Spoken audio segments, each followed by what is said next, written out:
না, আমার জানার দরকার নাই, কোচ ক্যাপ্টেন জানলে হয়।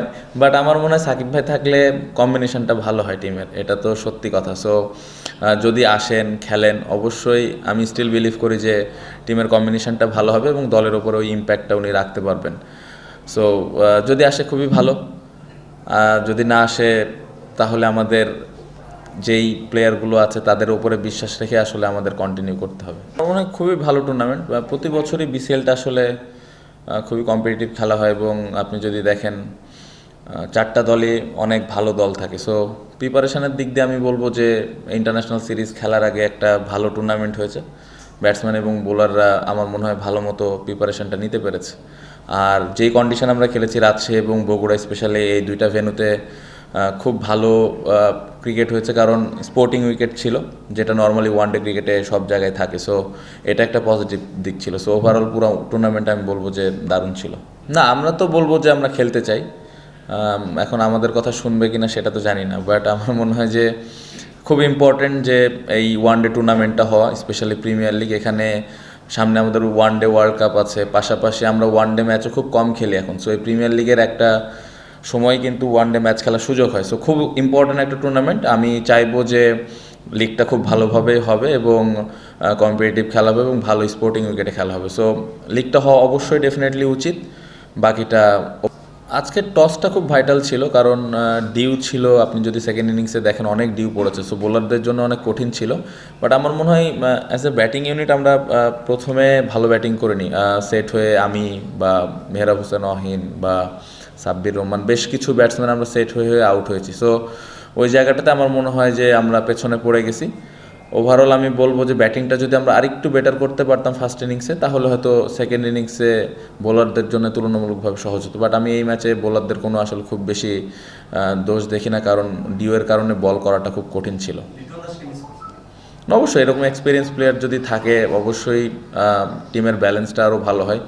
সো এটা ছিল না, বাট আমার মনে হয় তার জায়গায় যে ক্রিকেট খেলেছে ও চেষ্টা করেছে 100% দেওয়ার।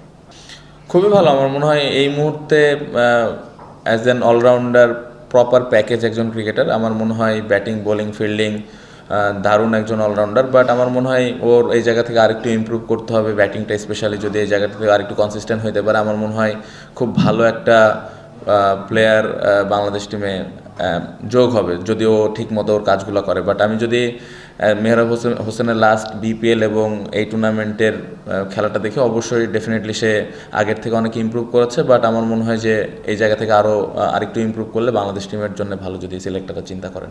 তো আমার মনে হয় সিলেক্টররা উত্তরটা দিতে পারবে বেটার। ক্যাপ্টেন আছে, তারা আরও বেটার উত্তর দিতে পারবে। কারণ আমার মনে হয় অ্যাজ এ আপনি যেটা বললেন যে লিডারশিপ গ্রুপের একজন আছি আমি, বা আমি এক্সপিরিয়েন্স ক্রিকেটার, এই জায়গা থেকে আমার টার্গেটই থাকবে আমি কীভাবে ইম্প্যাক্ট রাখতে পারি, কীভাবে আমি কনসিস্টেন্ট পারফর্ম করতে পারি, দলের খারাপ সময়ে কীভাবে আমি পারফর্ম করতে পারি, এটাই আমার কাজ। আমার মনে হয় সিলেকশনের বিষয়গুলো নিয়ে কোচ, ক্যাপ্টেন এবং সিলেক্টররা আরও বেটার আইডিয়া আপনাকে দিতে পারবে। আমার মনে হয় অ্যাজ এ ব্যাটিং ইউনিট আমরা লাস্ট 10টা-12টা ওয়ানডে যাই খেলছি, আমরা ঠিকমতো 50 ওভার ব্যাটিং করতে পারিনি।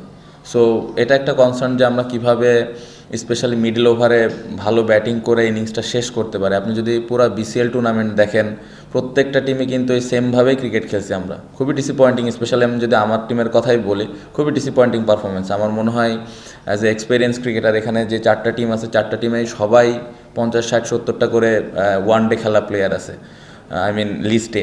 সো এরকম জায়গায় আমার মনে হয় যে as a whole batting unit আরেকটু কনসিস্টেন্ট হওয়া দরকার ছিল, আরও বেশ কিছু 100 হওয়া উচিত ছিল এবং 50 ওভারটা ডমিনেট করে ব্যাটিং করা উচিত ছিল, যেটা হয়নি। সো এটা একটা ডিসঅ্যাপয়েন্টিং ব্যাপার, যেটা আমাদের ইন্টারন্যাশনাল ক্রিকেটেও হচ্ছে। সো অ্যাজ এ ব্যাটসম্যান আমার মনে হয় যে আমাদের এই জায়গাটাতে আরও বেশি ফোকাস হওয়া উচিত এবং সামনে পাকিস্তান সিরিজ, এখান থেকে কিভাবে আমরা এই জায়গাটা ওভারকাম করতে পারি, এটা ইম্পর্টেন্ট। যদিও টুর্নামেন্টের আগে একটা ভালো টুর্নামেন্ট হয়েছে এই সিরিজের আগে, সো এটা একটা বাড়তি হেল্প করবে।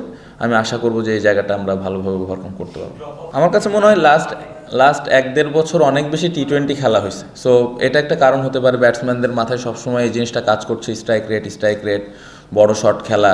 বাট আমার মনে হয় স্পেশালি মিডল ওভারে বা নতুন বলটা হ্যান্ডেল করা, নতুন বলে কীভাবে উইকেট না দেওয়া, বা মিডল ওভার কীভাবে স্ট্রাইক রোটেশন করে খেলাটা লম্বা নিয়ে যাওয়া, এই জিনিসগুলোতে আমার মনে হয় একটু আমরা মিস করতেছি প্রত্যেকটা ম্যাচেই। সো এই জায়গাটাতে আরেকটু কীভাবে কাম থেকে আরেকটু ইনিংসটাকে বিল্ড করে চার ছক্কার দিকে বেশি চিন্তা না করে কীভাবে ইনিংসটা বিল্ড করা যায় স্ট্রাইক রোটেট করে করে, এই জায়গাটাতে যদি আমরা ইমপ্রুভ করতে পারি তাহলে আপনি দেখবেন যে 50 ওভারটা আমরা ডমিনেট করে ব্যাটিং